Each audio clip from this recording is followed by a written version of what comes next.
né? Que bela oração. Isso mesmo, Senhor temível, né? Isso mesmo. No sentido de que Deus inspira respeito, né? Mas ao mesmo tempo um Deus amorável, né? Justo. Muito bem, pessoal, nós terminamos semana passada o nosso estudo com as 7 igrejas, né? E eu montei um quadro aqui, vocês veem que o quadro, quando eu monto antes, ele parece muito melhor desenhado, né? Eu ainda não aprendi a desenhar real time, né? Enquanto estou falando para vocês e desenhando. Minha letra fica horrível, tudo. Não que seja bonita, né? Mas fica um pouco legível, né? E esse é um quadro que resume um ponto muito importante que eu queria mostrar para vocês sobre as 7 igrejas. Fora os detalhes que nós vemos, né, nas observações a cada uma delas, né, nas recompensas que são oferecidas, né, nós podemos entender para cada uma delas, mas eu fiz um quadro aqui para ver o histórico da igreja em relação à fidelidade ao longo dos anos, né? Então vamos lá, olha só, eu fiz um gráfico aqui, não comparem a altura, tá? Essa igreja teve as doutrinas verdadeiras 100%, essa aqui teve 97,5%, não é esse o objetivo do gráfico, tá? Não é quantitativo, é qualitativo, tá bom? O gráfico, uma relação entre elas. Então, se vocês lembrarem de alguns textos que nós lemos, né? Então nós temos as 7 igrejas, coloquei o nome delas aí, e se vocês lembrarem, a primeira igreja saiu das mãos de Jesus, porém a repreensão as suas primeiras obras eram melhores, ou as suas últimas obras não são como as primeiras, tá bom?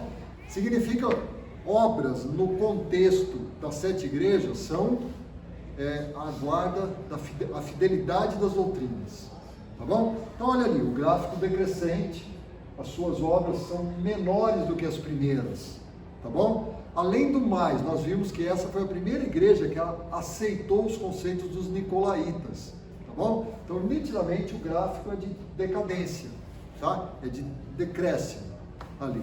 Quando você vai para a segunda igreja, você nota que como eles foram perseguidos, eles mantiveram, né, a doutrina com a maior fidelidade possível. Eles eram perseguidos, então eles tinham que se posicionar, né? Então eu coloquei um traço alto, ou seja, mantiveram dentro do que eles conheciam a doutrina, o mais fiel possível e constante. Porque o texto bíblico não fala nenhuma coisa, olha, vocês pioraram, nem que vocês melhoraram, eles mantiveram o alto nível, tá bom? Porém, quando entrou a terceira igreja, lembra que a terceira igreja foi quando Constantino falou assim, olha, a igreja agora é parte do Estado. O que imediatamente começa a acontecer com as doutrinas?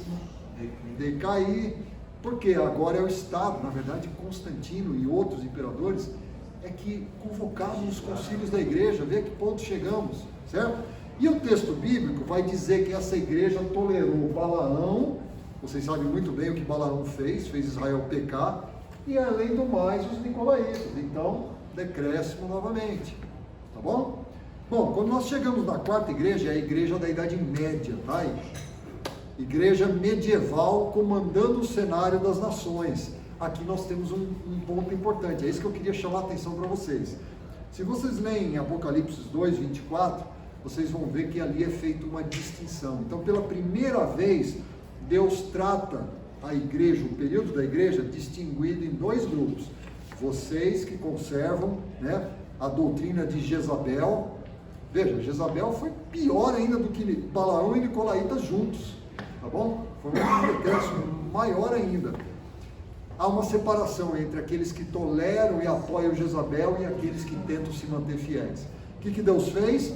Deus sacou do seu povo um grupo especial, primeira vez que acontece, tá bom? Na história das 7 igrejas. Quando nós chegamos na quinta igreja, e por que eu pus o traço para cima? Porque desse grupo fiel que Deus sacou, é dito que as suas últimas obras são maiores do que as primeiras. Olha só a inversão com a primeira igreja. Notaram aqui? Tá? A inversão. Então, eles não só se mantiveram fiéis em meio o paganismo que imperava, né? Jezabel, caracterizada pelo paganismo, mas eles ainda produziram mais, eles se mantiveram e se tornaram mais fiéis ainda, a ponto de Deus dizer as suas últimas obras são maiores, tá bom? Chegamos aí à quinta igreja. Sardes é a igreja da reforma, O que acontece? Puxa, eu esperava que a reforma resolvesse o problema. Resolveu? Não resolveu. Vai aparecer a segunda vez em que Deus destaca novamente um grupo da sua igreja, tá? E você pode ler isso em Apocalipse 3:4, vai dizer isso, tá? Então, Sardes é criticada porque as suas obras não foram achadas íntegras, porém Deus saca um grupo ali, e que esse grupo, ele permanece levando a verdade, tá bom? Chegamos à igreja de Filadélfia, foi a igreja do Adventismo, tá? Do grande movimento que levou a mensagem ao mundo sobre a breve volta de Jesus. Aqui, obviamente, começa com o Adventismo, que não era a igreja adventista, tá? Separem. Quando eu falo movimento adventista, o adventismo significa todas as pessoas que vieram de todas as igrejas reformadas e começaram a anunciar a breve volta de Jesus. Esse foi um movimento que tentou exaltar o máximo possível dentro do conhecimento deles e dentro do legado que a igreja da reforma permitiu que eles tivessem, as doutrinas. Eles mantiveram o mais alto nível as doutrinas. Conheceram todas as doutrinas? Recuperaram todas as doutrinas? Não, mas eles se mantiveram fiéis o máximo possível ao que eles conheciam. E não há repreensões, a Bíblia não repreende eles. Assim como a segunda igreja também não há repreensão. Então eu desenhei um traço constante. Tá bom? Então nós já tivemos duas divisões, tá? Deus separou, Deus tirou 2 vezes já do seu grupo da igreja as pessoas fiéis. Quando chegamos em Laodiceia, então a 7ª igreja, olha o que acontece ali, tá? Primeiro, Laodiceia é descrita como morna, tá bom? Morna é quente ou é frio? Nenhum dos dois, está no meio. Você pode até se tornar quente, você pode esfriar de vez, tá bom? Como é a igreja dos nossos dias, eu pus um ponto de interrogação ali, tá? Por quê? O fenômeno da sacudidura, que todos vocês conhecem, né? Vamos sacudir a igreja para tirar o que é escória, tá? Vocês lembram, inclusive, da parábola de Jesus do trigo e do joio, né? O que foi dito? Os discípulos perguntaram: Jesus, vamos tirar todo o joio? Ele falou: não mexe, deixa crescer junto, porque senão você corre o risco de tirar um trigo. No final dos tempos, os anjos vão fazer a separação, tá bom? Então está previsto aí uma sacudidura, a igreja que nós estamos vivendo. E olha o fenômeno que acontece. Eu desenhei ali Babilônia, tá? Nós vamos estudar o que é Babilônia. Babilônia é uma entidade mística, formada por todas as doutrinas religiosas possíveis e imagináveis, juntas, ok? E por que eu desenhei essa seta aqui, ó? Deus aqui na sacudidura, então, ele faz uma divisão, ele vai separar o seu povo, tá? Pela 3ª vez, olha, já aconteceu 2 vezes, 3ª vez em nossos dias. As pessoas que saírem para a Babilônia, elas vão estar sendo sacudidas como joio, tá bom? Então, pessoas saem da igreja e se declaram como parte de Babilônia. E o contrário acontece? Eu desenhei a seta para cima, vocês estão vendo? Sim, Apocalipse 18, verso 4, vai dizer: sai dela, povo meu, tá bom? Então, esse movimento de pessoas da igreja que não aderiam à igreja em toda a sua fidelidade, que contemplaram, aceitaram doutrinas mundanas. Não, tá tudo bem, o que importa é amor a Deus, amor a Jesus. Não, tá tudo bem, tudo bem, tudo bem. Morno. As pessoas acabam saindo para a Babilônia. E, porém, o contrário, pessoas fiéis que já são povo de Deus, mas que não conhecem toda a verdade bíblica, quando elas tiverem a oportunidade de conhecerem, elas imediatamente aceitam e fazem parte do povo de Deus. E aí, nesse momento, quando fecha, né, quando está na iminência de fechar a porta da graça, então tem o povo remanescente. Tá? Por que eu separei o povo remanescente? O povo remanescente não é um 8º período, né? Você pode até encarar que ele seria parte da igreja de Laodiceia, mas eu distingui como um período especial, porque essas pessoas que fazem parte, ou que farão parte do povo de Deus, elas não são mais descritas como mornas, pelo contrário, elas agora se tornam fiéis e vão permanecer com a sua fidelidade, empunhando, né, a bandeira de Jesus até o final, mesmo em meio à perseguição, tá bom? Então eu não posso dizer mais que morno se aplica aqui ao remanescente, tá bom? Tecnicamente, ok? Então assim, se você quiser considerar como uma igreja remanescente parte da Laodiceia, tudo bem, tá? Se você quiser separar, Beleza, o importante é o conceito que está por trás aí. Tá bom? Deus, então, depois que há essa mudança aqui, ou essa transferência, pessoas saem da igreja e vão para a Babilônia, pessoas saem de Babilônia e vão para a igreja, aí começa o período da igreja remanescente. Tá bom? Todo mundo entendeu esse gráfico? Ele sintetiza a mensagem para as igrejas. Vocês podem ver que Deus, através da sua mão, vai mantendo sempre através da história, mesmo com os tropeços da igreja, ele vai mantendo o seu povo até o final. Tá? E as pessoas que não vão aceitando vão saindo, né? Vão saindo do grupo da igreja. Tá bom? Esse é o resumo do que nós já estudamos, tá? Eu não vou voltar mais às 7 igrejas, só daqui a um ano, se a gente tiver outra classe, tá bom? E nós vamos avançar então para o estudo agora da segunda linha profética, tá? E aqui eu queria relembrar para vocês, novamente, esse ponto importante para vocês entenderem o Apocalipse. O Apocalipse, ele é um livro, como eu já mostrei, estruturado, muito bem estruturado, por sinal, tá? No seu formato espelhado, os temas que ele apresenta na capa e no início ele vai apresentando depois no final e na contracapa, tá? Então ele é todo espelhado, o Apocalipse. Porém, algumas pessoas acham que o Apocalipse é uma linha contínua na história, tá? Isso é verdade? Eu vou lendo o capítulo 1, capítulo 2, então, depois das 7 igrejas, então vem os 7 selos que continuam o período da história. É assim que está o Apocalipse? Não, tá bom? Isso não é assim. Como que é o Apocalipse, a estrutura dele? Vamos relembrar. Ele é estruturado, na sua parte histórica, por 4 linhas proféticas, tá? Aqui é a parte histórica. Histórica por quê? Porque todas essas linhas proféticas começaram no tempo de João e vão vir até a volta de Jesus, ok? Na segunda parte do livro, que é justamente mais ou menos no meio do Apocalipse, ali capítulo 14, capítulo 15, tem também 4 linhas proféticas, só que a gente desenha elas assim, olha. Vocês já viram esse desenho aqui, mas vamos repassar de novo. Tá? Elas são assim agora, no tempo. O que é isso daqui? Essa aqui é a queda Babilônia. Tá? Babilônia é um processo, ela vem caindo, é futuro ainda, mas ela vem caindo. Esse curtinho aqui são as 7 pragas. Tá bom? Esse aqui é o milênio. Então, se esse aqui é o milênio, onde está a volta de Jesus? Aqui, ó, a volta de Jesus. Na segunda parte do livro, ela é representada aqui. E o que é esse último evento aqui curtinho no final de todas as coisas?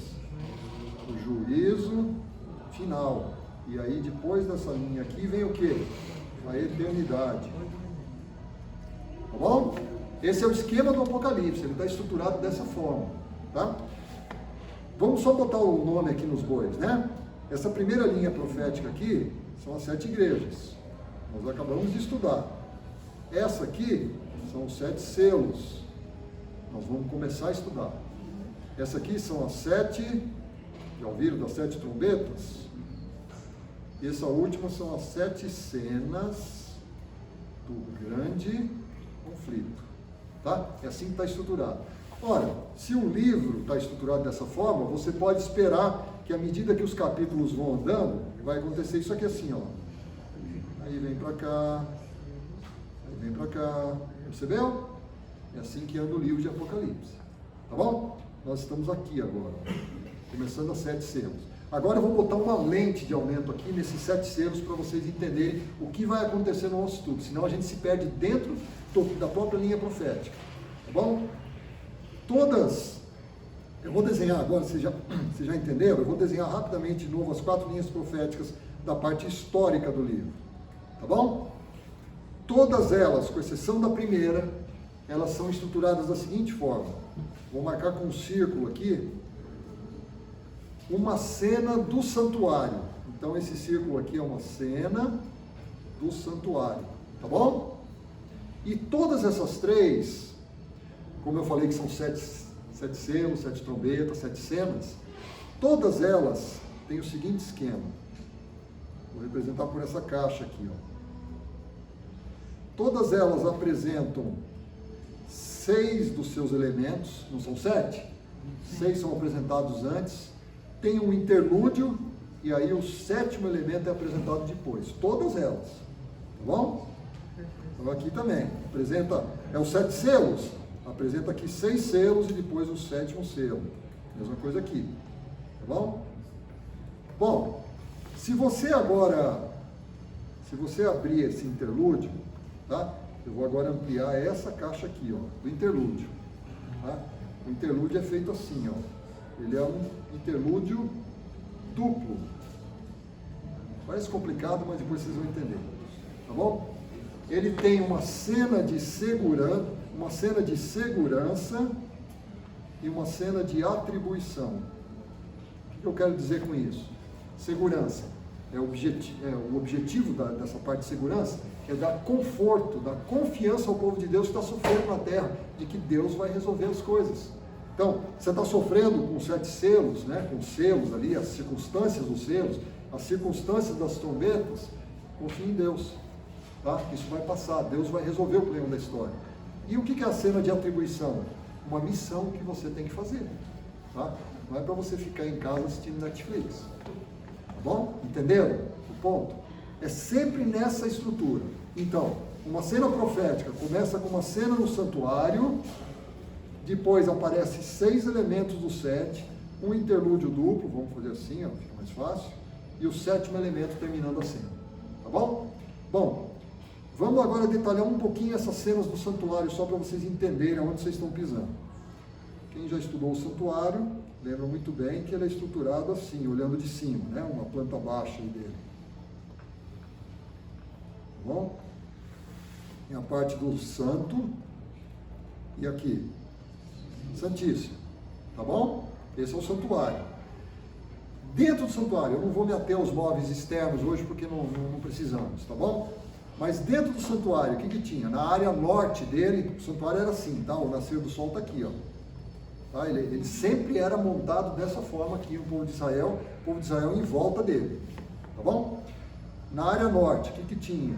Uma mesa, os 2 pães, 2 fileiras de pães da preposição, não é isso? Representando as 12 tribos de Israel, etc. Na área sul, o que tinha? O famoso menorá, candelabro, com as 7 lâmpadas, tá bom? Nós vamos ver aparecer aqui. O que tinha aqui antes da cortina do Santíssimo? Um altar chamado altar de incenso, tá? O que tinha dentro do santuário? O móvel mais famoso, qual era?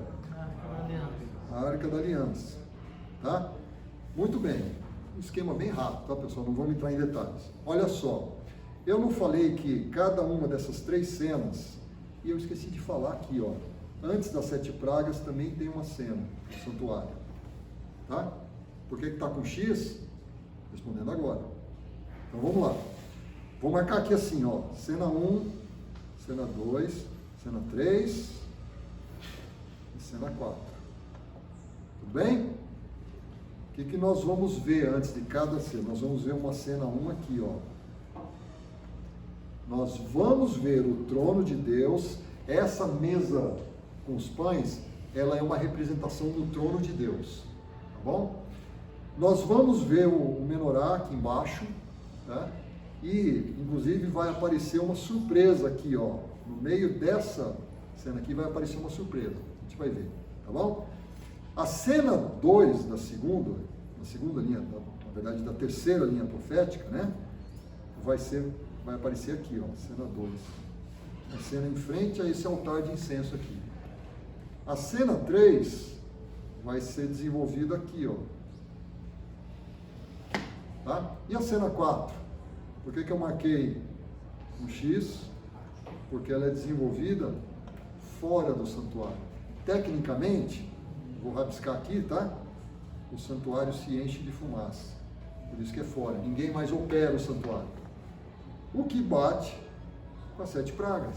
Deus só pode mandar as 7 pragas, que são atos de punição sem misericórdia, depois que ele terminou o julgamento de todo mundo, né? Então você já tem o trigo e o joio, exatamente. Ou os cabritos, né? As ovelhas e os cabritos, né? Ele separa ali, né? Bodes, como menciona, tá bom?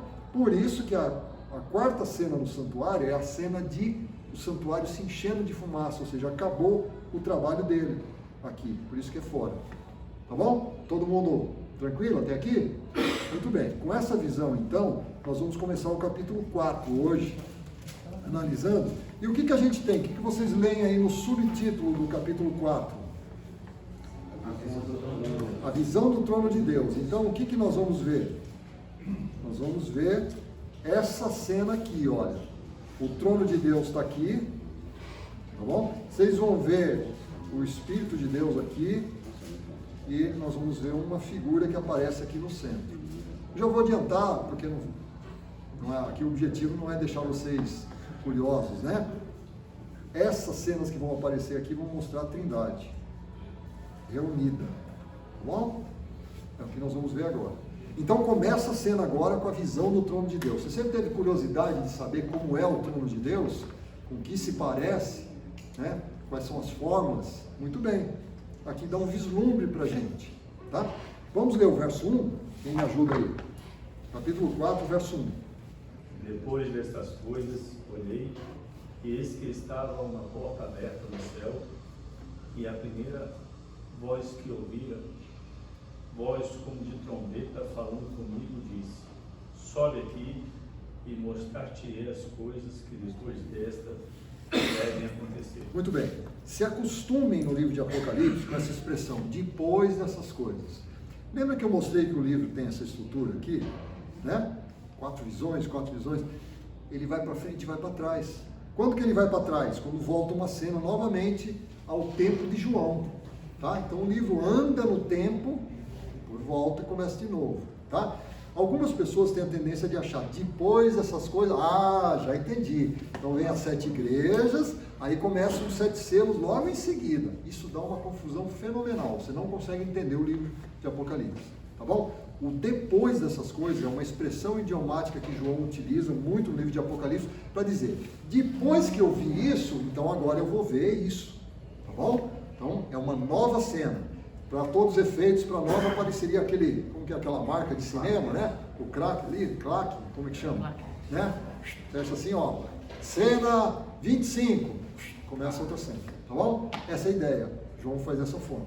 Bom, ele viu o quê? Primeira visão que ele vê, então, dessa nova visão.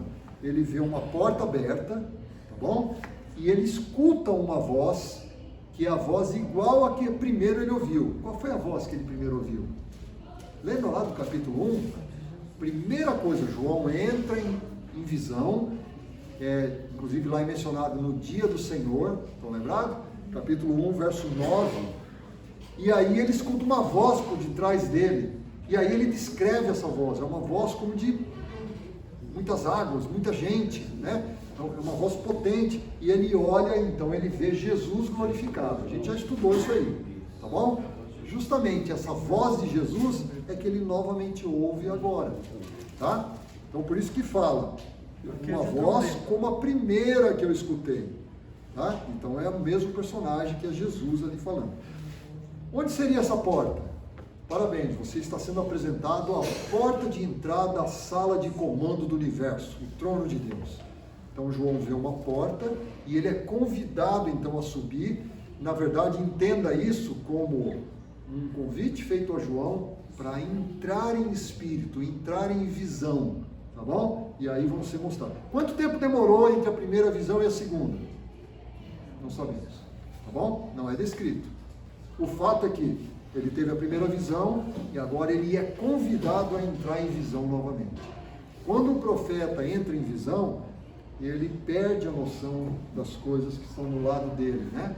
Ele enxerga a realidade que está sendo apresentada para ele. Então João vê uma porta e ele percebe que ali é a porta que adentra ao trono de comando do universo, né?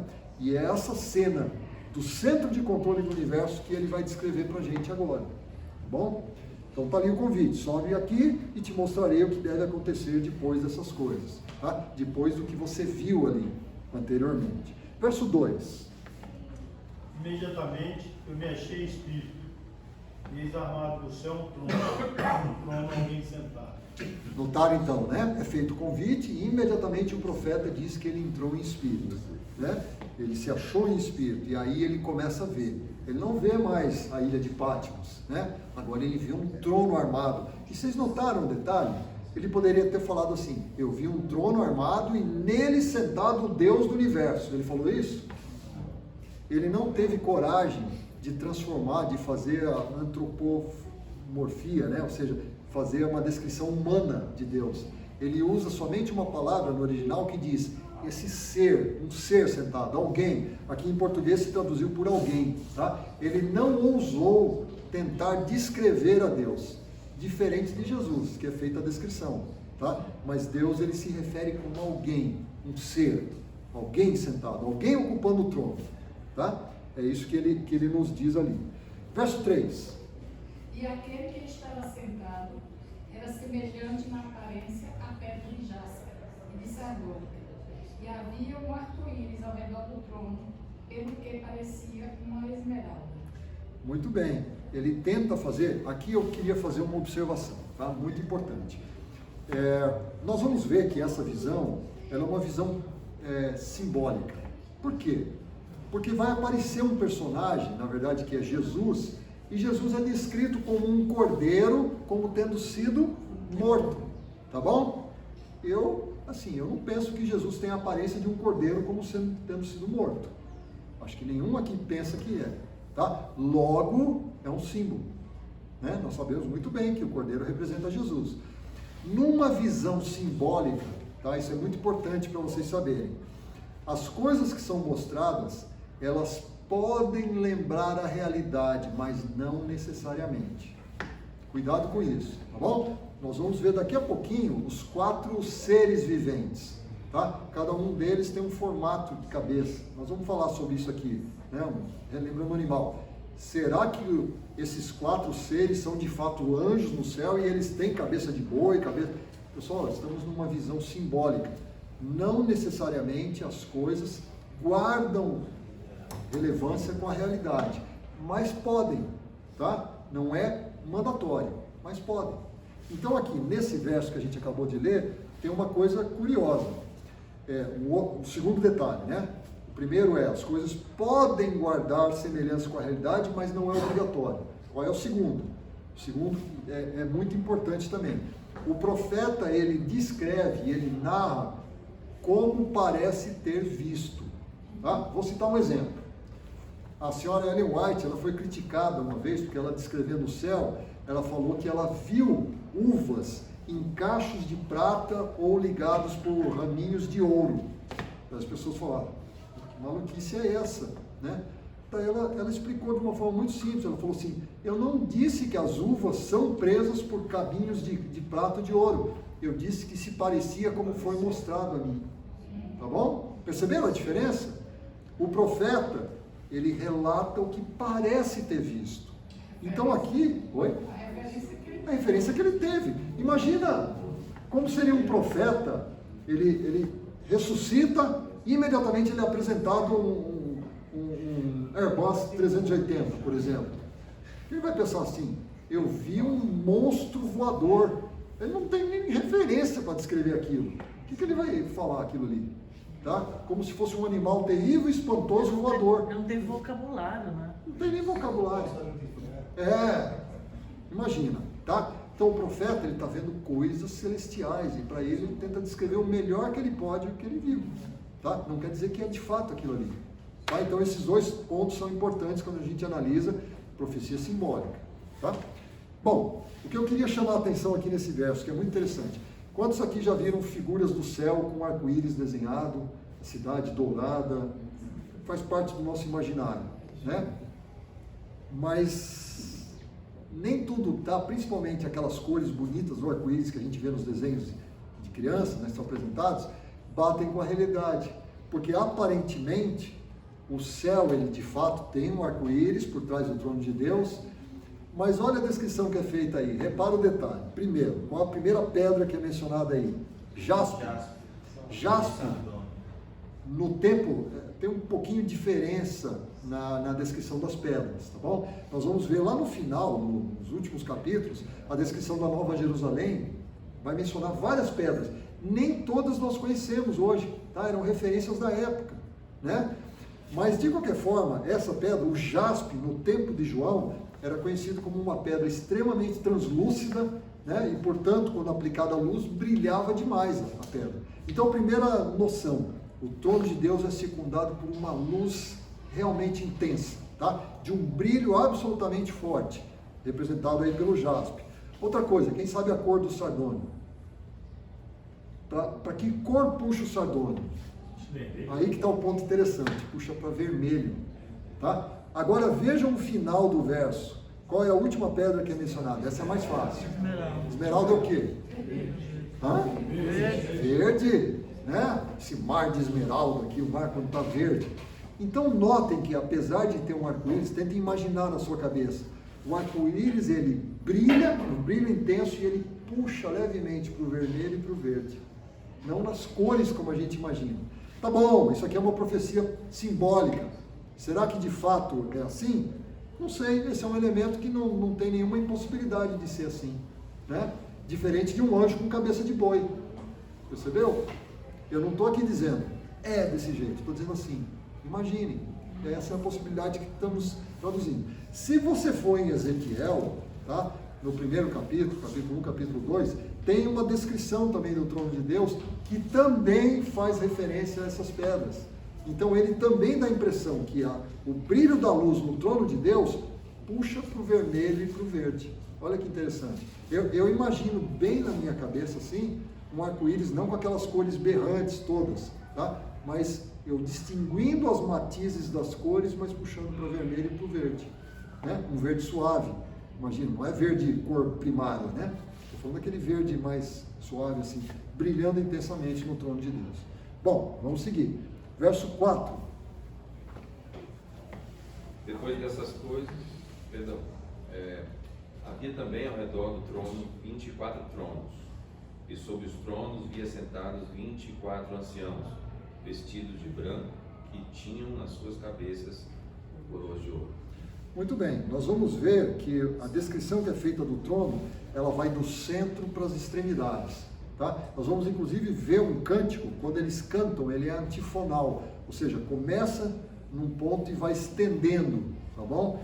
Mas nós podemos rapidamente, para efeito de entendimento, nós podemos imaginar aqui o centro do universo, o trono de Deus, né? E nós vemos então que a Bíblia fala o quê? Quantos anciãos? 24. Ao redor do trono de Deus, tá? 24 anciãos. E nós vamos ver em breve aí 4 criaturas, tá? Vejam que é um esquema, é o séquito que tem ali, né, em torno do trono de Deus, né? Muito bem, mas a pergunta aqui, primeiro, ancião, quando é descrito, dá a impressão realmente que são pessoas mais velhas, né? Tanto é que Deus é chamado ancião de dias, né? Cabelo branco, né? Tá bom, é uma visão simbólica, a gente sabe que pode guardar semelhança com a realidade, mas não necessariamente, tá? Mas no mínimo o símbolo transmite pra gente o quê? Longevidade, né? Sabedoria, essa é a ideia. A pergunta é, quem são? Essa é a pergunta importante, tá?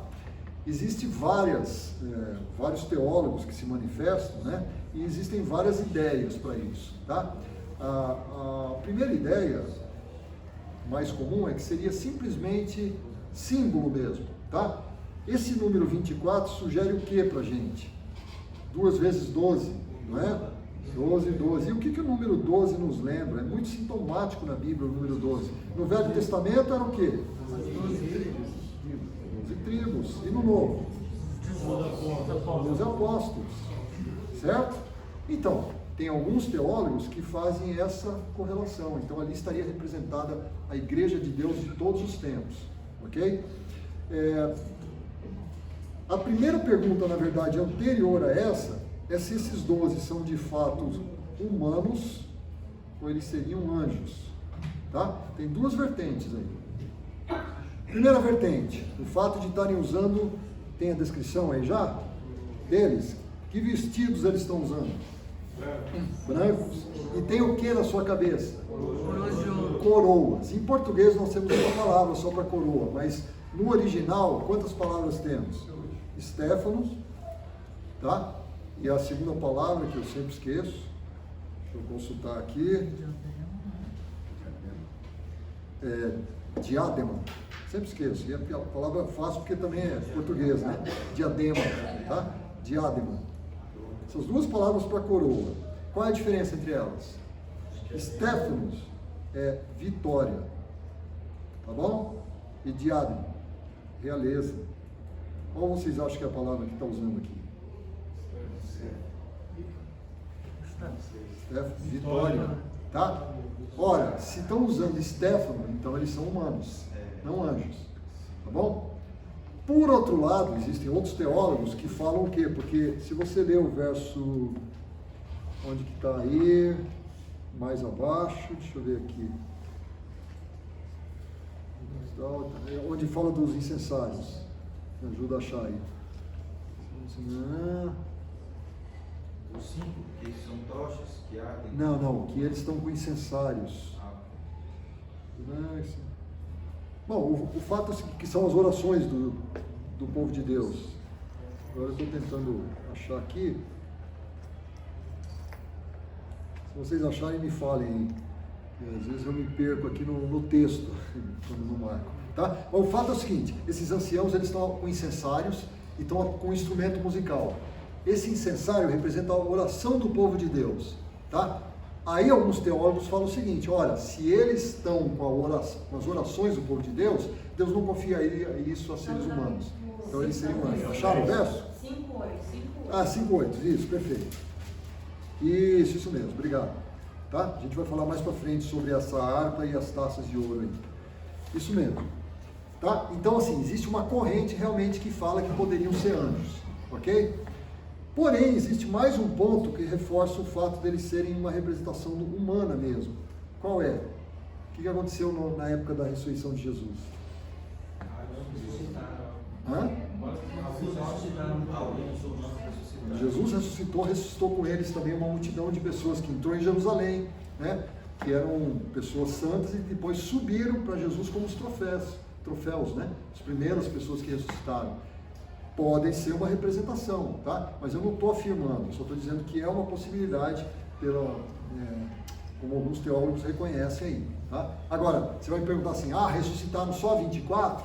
Não sei, a Bíblia não diz, tá bom? Então não temos como saber, tá? Pode ser uma representação, o número 24 é sintomático, tá bom? Porém, uma representação dos humanos que já subiram com Jesus e seriam os primeiros a estarem ali no céu. Sim. Quem são os humanos que subiram com levados? Foi lá no início, Enoque e depois Moisés. Nós não sabemos quando Moisés foi levado, ele morreu, mas foi ressuscitado, aparece lá em Judas, a disputa de Jesus com Satanás, né, pelo corpo de Moisés, e Moisés aparece depois na transfiguração. E Elias, né? Nós sabemos desses três, e depois essa multidão que foi junto com Jesus. Elias não morreu, foi carregado vivo. Tá bom? Então só assim, como a gente sempre faz aqui, pessoal, a gente não é dogmático em algum ponto que não está esclarecido, tá? Eu abri um leque de possibilidades para vocês pensarem, tá bom? Do que é aceito aí. Eu particularmente creio que pode ser simbólico, humano, mas eram humanos e não anjos, tá? A representação humana ali, tá? Por quê? Porque a representação de anjos está nos 4 seres viventes. Então seria mais natural, talvez isso. Vamos ler então o verso 5. Sai relâmpagos, vozes e trovões, e diante do trono ardem 7 tochas de fogo, que são os 7 Espíritos de Deus. Beleza, vamos começar analisando essa linguagem que é típica de João, tá? Relâmpagos, vozes e trovões. Para nos ajudar, vamos ao Velho Testamento. Quem pode ler Jó 37, 4 e 5. Veja uma manifestação de Deus aí, em Jó 37, 4 e 5. Depois deste, ruge a sua voz, troveja com o estrondo da sua majestade. Já ele não retém o relâmpago, quando lhe ouvem a voz. Com a sua voz troveja Deus maravilhosamente, faz grandes coisas que nós não compreendemos. O que é essa expressão, então? Vozes, relâmpagos e trovões representam? A voz. Manifestação da divindade. Ora, nós não estamos falando do trono de Deus, então é natural que do trono saiam, né, essas coisas que representam a divindade. Como é que foi lá no Monte Sinai? Né? Deus também no trovões, né? Toda a fumaça ali, impressões, né? Trono de Deus, ok? 7 espíritos. Esse está mais fácil, porque o capítulo 1, verso 4, já identifica. 1:4. Olha lá. E da parte dos 7 espíritos que se acham diante do seu trono, né? Aqui está falando da Trindade. Olha, João às 7 igrejas, paz seja convosco, da parte daquele que é, que era e que há de vir. Tá bom? Deus. Depois, e da parte dos 7 espíritos que se acham diante do trono. Espírito Santo. Olha o próximo verso. E da parte de Jesus Cristo. Olha a Trindade aí. Tá bom? Então, claramente, esses 7 espíritos, porque o 7? Não é fácil, né? O número 7, ele é um número bíblico, né? Completude, perfeição, né? Os 7 espíritos de Deus, então, estão ali diante do trono de Deus. Olha aqui a referência que eu fiz do santuário, tá? Trono de Deus, representado pela mesa ali, e o menorá com as 7 lâmpadas, representando o Espírito de Deus. Tá bom? Tranquilo, né? Verso 6. Pergunta sobre os 7 espíritos. Não constitui nenhuma uma pessoa, um nome, não. Não constitui pessoa? O senhor está perguntando se não constitui uma pessoa? Veja, o Espírito Santo na Trindade, biblicamente, ele é uma personalidade, ele não é uma força, tá? Não dá tempo da gente entrar nesse detalhe hoje, mas a Trindade, o Espírito Santo é uma personalidade, uma persona, como a gente diz. Por quê? Ele se entristece, ele chora, ele roga. As pessoas, uma força não faz isso, né? Essa eletricidade aqui não chora, nunca vi ela chorando, né? Para chorar tem que ter uma personalidade, uma persona, uma emoção, né? Ele tem emoção, ele trabalha, né? Tanto é que o livro de Atos, a gente fala assim, Atos dos Apóstolos, né? O livro da Bíblia. Deveria ser Atos do Espírito Santo, era ele que estava agindo ali o tempo todo, né? Ele, por exemplo, que transportou Filipe de um lugar para o outro, né? Ele que fez uma série de fenômenos que são mostrados lá no livro, né? Então entenda o Espírito como mais uma pessoa da divindade. Então nós temos Deus, uma entidade única, Deus o Pai, Deus o Filho e Deus o Espírito Santo. Nós não temos 3 deuses, tá? A gente tem um único Deus na figura de 3 pessoas. O mais fácil de entender isso é um casamento bem sucedido, tá? Um casamento mal sucedido nem tanto, tá? Você tem o marido e a mulher como se fosse uma carne única, né? Eles perdem totalmente a personalidade. A mulher não pode opinar nada, o homem não pode fazer mais nada separado da mulher. Não, eles são personas. Um pode estar chorando, outro pode estar rindo, tá? Emoções diferentes. O casamento é uma representação, né? Próximo. Muito bem, verso 6. Adiante do trono, como que mar de vidro, semelhante ao cristal, e também no meio do trono e à volta do trono, 4 seres viventes cheios de olhos por diante e por detrás. Muito bem, olha só. Então, desenhando o círculo novamente, o trono de Deus aqui. Isso aqui, esse ambiente em volta do trono de Deus, é dito ou mencionado ou descrito como mar de vidro. Nós vamos ver depois os salvos, lá no final do livro nós vamos ver os salvos nesse mar de vidro. Mas Deus tem um mar de vidro mesmo, pessoal. De novo, o profeta, ele fala o que ele viu, tá? Nos tempos bíblicos, o vidro tinha muito mais valor do que nos nossos dias. Hoje ninguém se preocupa mais com vidro, né? A não ser se você vai botar um vidro blindex temperado em casa que custa caro, né? Mas a maior parte do vidro pra gente mas na época bíblica era caro, tá? Era tido como algo valioso. O profeta viu algo brilhante, liso e resplendente. Falou, é um mar de vidro, tá bom? Imagina o efeito disso, superfície perfeitamente lisa, né? Extensa, lisa, e com a luz que sai do trono de Deus, que efeito que dá, né? Efeito maravilhoso. Então veja, quando ele descreve esse mar de vidro, é na visão dele. Outra coisa, o que ele fala ali? Que semelhante ao cristal, né? Claro, a gente entendeu já. Os 4 seres viventes, então. Então ele descreve agora os 4 seres que estão ao trono, né? Em volta do trono de Deus. E o que ele fala desses quatro, o que ele começa a falar desses 4 seres viventes? Eles tinham o quê? Olhos, e o que mais? Olhos por toda parte, né? E aí você fica imaginando, puxa vida, um ser qualquer aqui assim, e ele teria olhos por todos os lados, assim, você fica assim, como isso pode ser possível? Aí você fala assim, não, mas eles falaram que é uma visão simbólica, então eu vou aceitar que tem esses olhos em todo lugar. Qual é o conceito que está por trás disso, pessoal?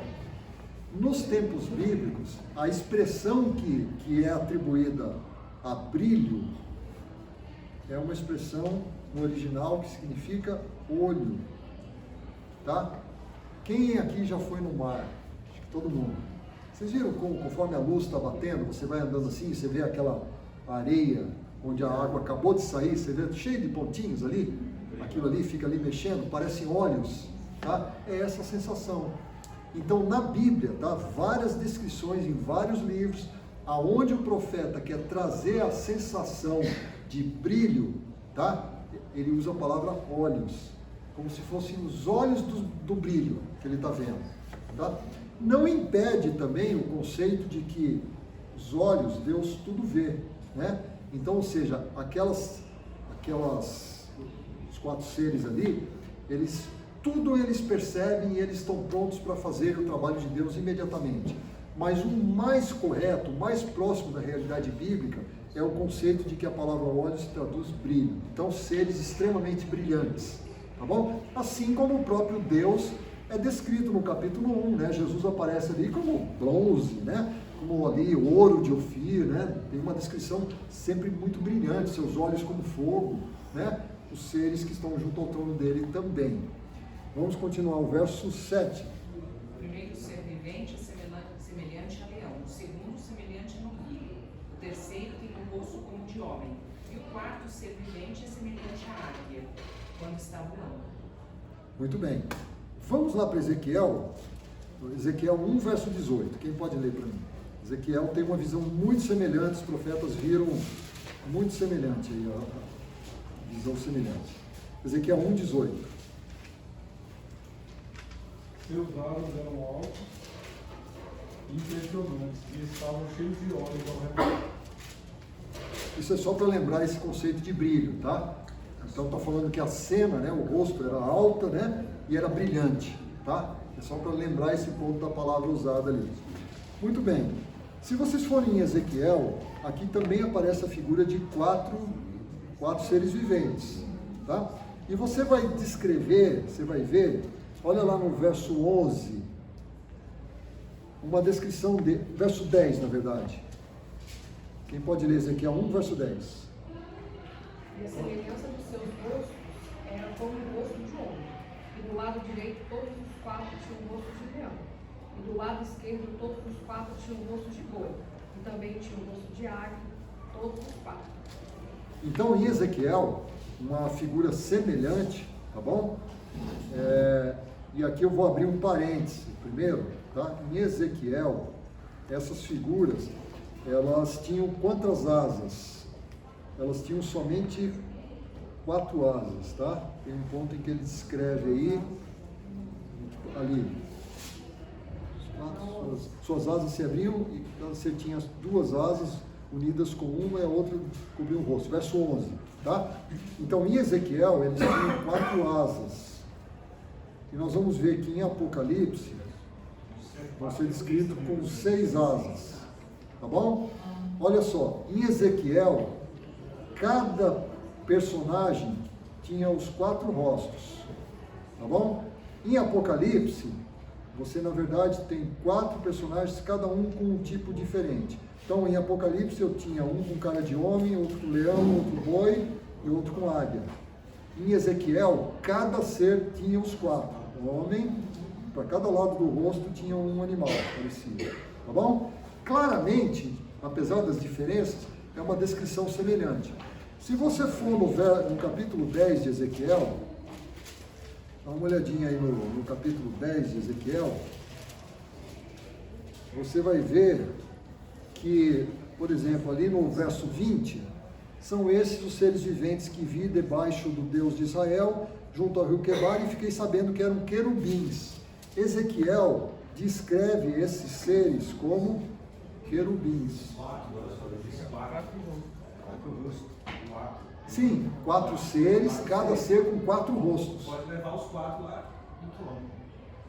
Entendi. Pode usar remeter os 4 que estão redor do trono. Então, exatamente, é isso que eu estou dizendo. Claramente as visões são semelhantes, tá? Apesar de algumas diferenças.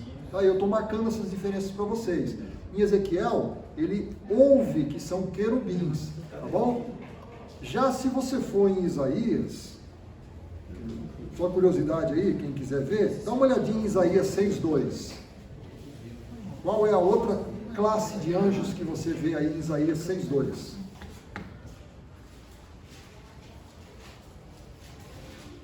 Serafins estavam por cima dele, cada um tinha 6 asas, com 2 cobriam o rosto, com 2 cobriam os seus pés e com 3 voavam. Então, olha só, perfeito. Olha só, em Isaías aparece uma classe de anjos chamada serafins, que tem 6 asas. Ezequiel vê uma classe de anjos, que são os 4 seres viventes, que ele chama de querubins, ele ouve querubins, e só tem 4 asas. Em Apocalipse, não é dito nome nenhum de classe de anjo, mas tem 6 asas. Como que você resolve essa equação? Não sei, tá bom? É só uma descrição para vocês saberem a diferença. Mas o fato é que a visão de Apocalipse lembra a visão de Ezequiel, tá? Por que homem, por que leão, por que boi águia, tá? Existem também algumas teorias aí, pessoas que acham que isso aqui seriam estandartes do tempo de Israel, mas é mais natural você entender isso aí passando apenas uma ideia, tá? Um conceito. A Bíblia não explica esse simbolismo. Então, assim, qualquer de nós que quiser afirmar que é uma coisa, não tem base bíblica, tá bom? Porém, olha só, qualquer um de nós, vamos analisar. Homem, qual é o ponto do homem? Sabedoria, né? Leão, soberania, certo? Boi, serviço, e águia, realeza, né? São conceitos que se aplicam a esses seres que estão circundando o trono de Deus. Uma forma de você ver, uma representação conceitual ali dos conceitos de Deus e quão pronto Deus está a serviço do homem. Sabedoria, soberania, desculpa, que é O, né? Soberania. Eu disse que é semelhante à águia quando está volando. Isso. O estandarte provavelmente poderia ser a águia com os braços abertos. Poderia, né? O problema é o seguinte, aqueles que defendem que isso aqui era um estandarte de Israel, eles não têm como provar que de fato existiam esses estandartes. Tá? Só 4 para as 12 tribos. Não se tem referência. Então é assim, não se leva em consideração muito essa interpretação, tá? Ela é fraca. Você já viu a questão que eles apresentam também como se fossem facetas de Jesus quando esteve na Terra? Os evangelistas apresentam Jesus cada uma das facetas, né? Mateus como rei, né? Lucas apresenta como homem, Marcos como boi, que é sofredor, serviço, né? E João como Deus, que é a águia. Perfeito. Existe essa corrente também de interpretação, tá? Essa corrente não é nem elogiada nem criticada, tá? Só é colocada. Pode ser, não sei, tá? O problema é você ver assim, mas o que tem que ver os 4 evangelhos com o trono de Deus? Entendeu? É aí que não fecha. Assim como, o que tem a ver o estandarte de Israel com o trono de Deus? Não sei. Agora, os conceitos, realeza e tudo tem, né? Então, assim, é importante a gente saber que existe. A única coisa que a gente consegue tirar de comum é que não são humanos, são anjos de uma categoria especial que estão ali ao redor do trono de Deus. São anjos especiais que estão ao redor do trono de Deus. Acho que isso é comum. Isso dá para ficar claro. Esse é o ponto, tá, pessoal?